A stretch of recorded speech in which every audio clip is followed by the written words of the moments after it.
Bismillahirrahmanirrahim. Assalamualaikum warahmatullahi wabarakatuh. Waalaikumsalam warahmatullahi wabarakatuh. Jumpa lagi dengan Anas Indonesia Channel di bincang-bincang kami dengan ahli pendidikan Dr. Mutakin SPDI MH. Tentunya menjadi sebuah harapan bagi kita, barangkali kita bertanya-tanya ya di dalam sebuah kehidupan akhir-akhir ini. Memprihatinkan, Ustaz. Bahwasanya berita-berita tentang korupsi dan sebagainya kok yang sebagai pelaku malah berpendidikan tinggi. Nah, ini ada faktor apa ini sampai begitu, Ustaz? Iya, Masya Allah. Ya, Bismillah, Assalamualaikum warahmatullahi wabarakatuh. Alhamdulillah, wassalatu wassalamu ala rasulillah wa ala alihi wa sahbihi wa ala. Jadi kembali kepada tadi ya Pak, ada kegelisahan di pendidikan kita hari ini. Sementara hari ini pendidikan biayanya besar-besaran, luar biasa, ada uang ini, ada uang itu. Kemudian perangkat-perangkat pendidikan juga nggak tanggung-tanggung hari ini ya. Dulu cuman hanya modal kapur, papan tulis hitam gitu ya. Tapi ternyata waktu itu orang merasakan anak-anak kalau sekolah tuh luar biasa membanggakan. Bahkan dulu orang kalau ditanya cita-citanya semuanya pengen jadi guru gitu. Karena memang pendidikan tuh sangat tinggi nilainya gitu.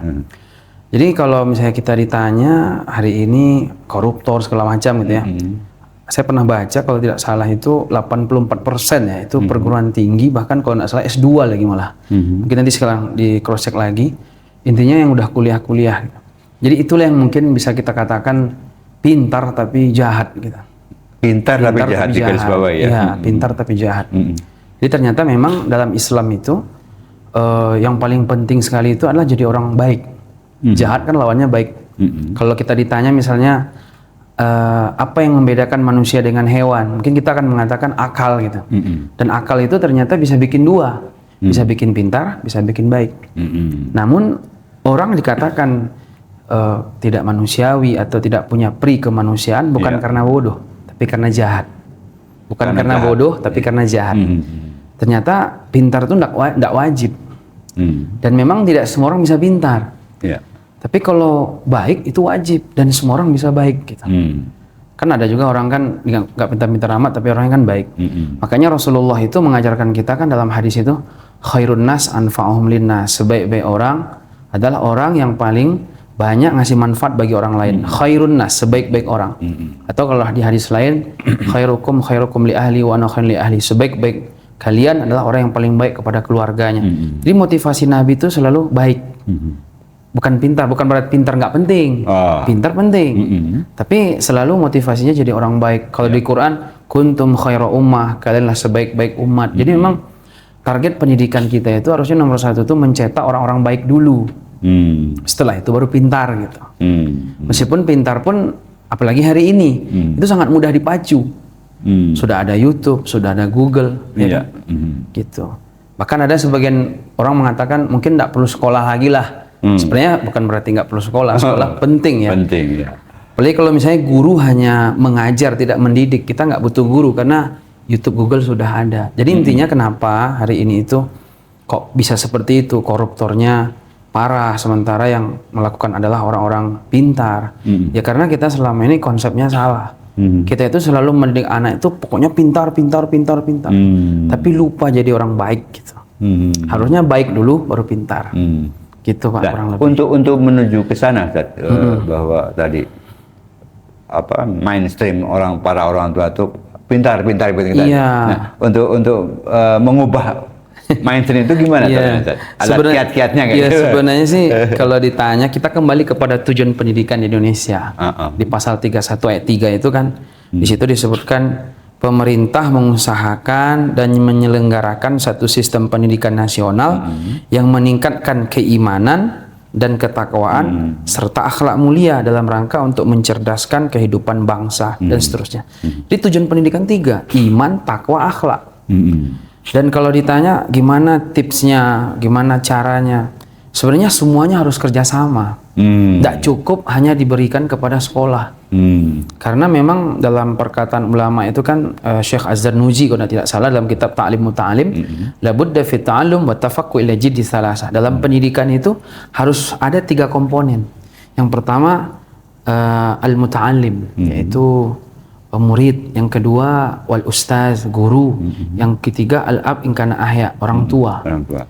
Nah, pendidikan itu ada 3 komponen, tidak boleh hilang salah satu. Sekolah, murid, ustadz atau guru atau sekolah, orang tua itu keluarga, rumah. Nah, hari ini pendidikan kita itu sepertinya tidak begitu mengikutkan keluarga. Kita hanya fokus anak sekolah, anak sekolah, anak sekolah. Itu. Bahkan ada salah satu pakar pendidikan itu, saya baca kesalahan pendidikan di abad modern ini, ketika sekolah jadikan sekolah, kata dia. Sekolah jadikan sekolah. Harusnya sekolah itu rumah.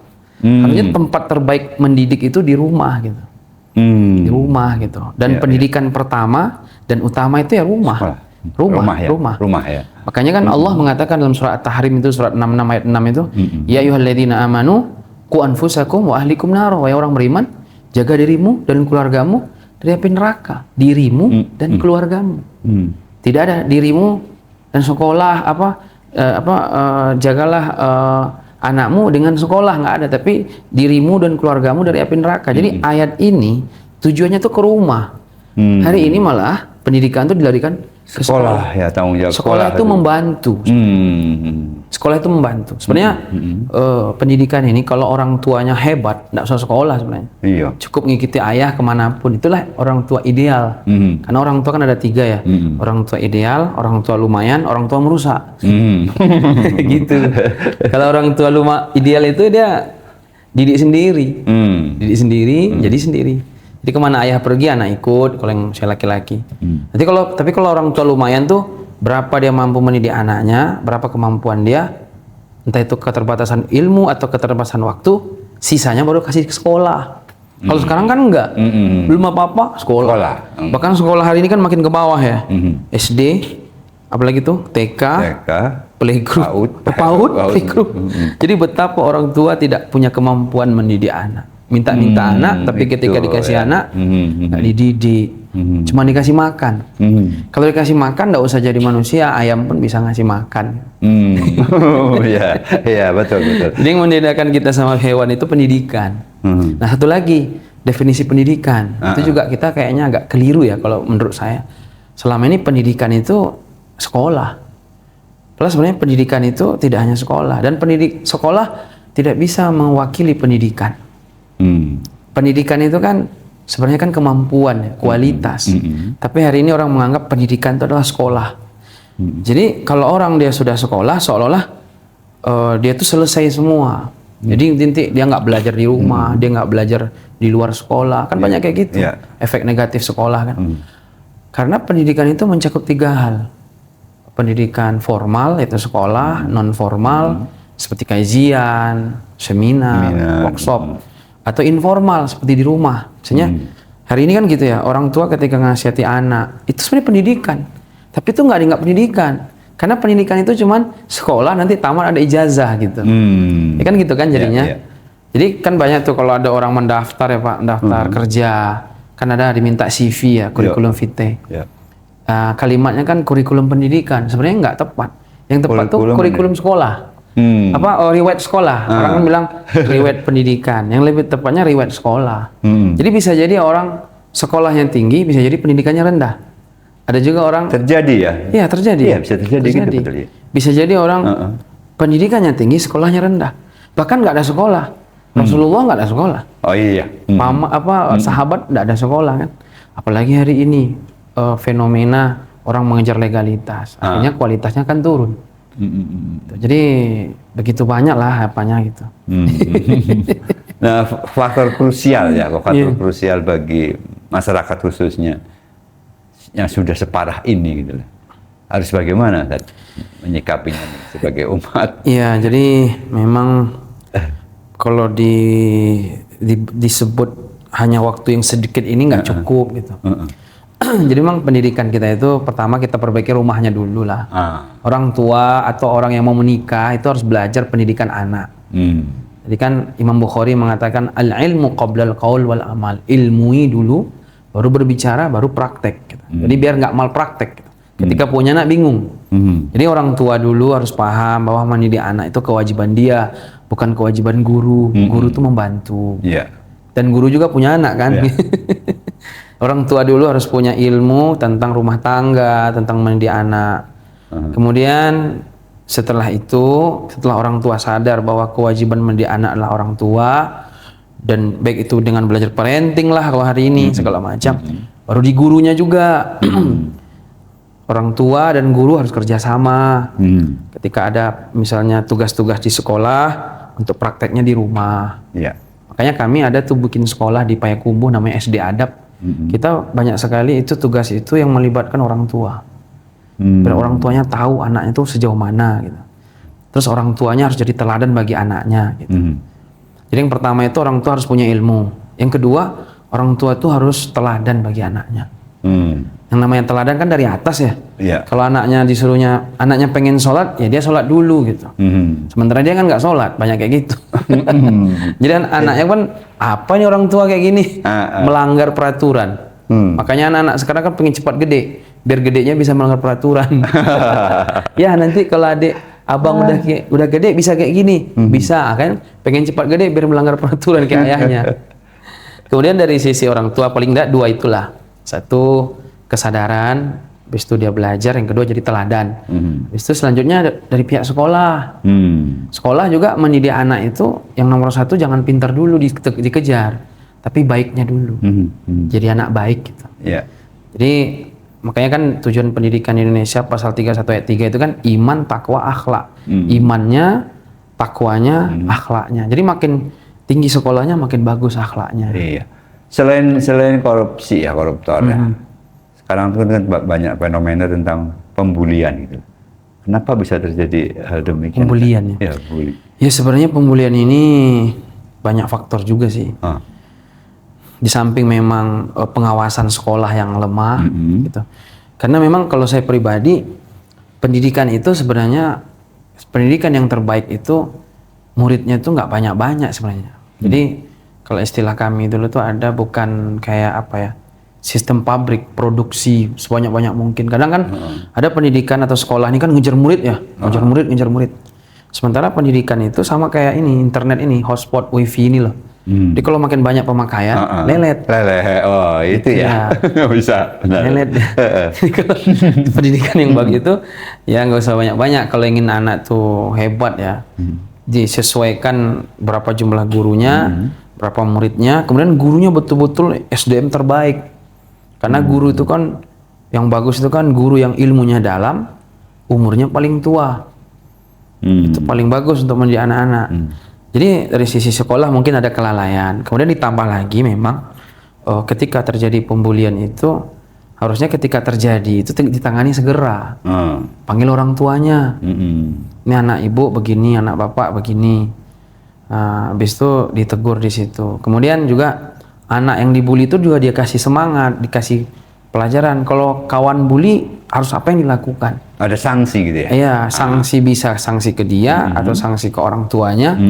Terus anak yang dibully itu juga harus dikasih tahu dia, kamu kalau dibully nanti lakukan ini gitu.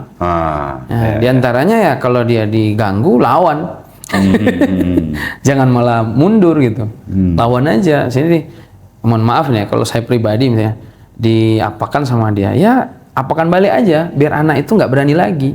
Karena kalau dibiarin terus, perlawanan ya. Ya, tapi kalau dari ini kan biasanya kan nggak sampai ke situ ya. Orang tuanya dipanggil, nanti orang tuanya ngasih tahu anaknya. Itu salah satu diantara untuk mengurangi bully. Gitu.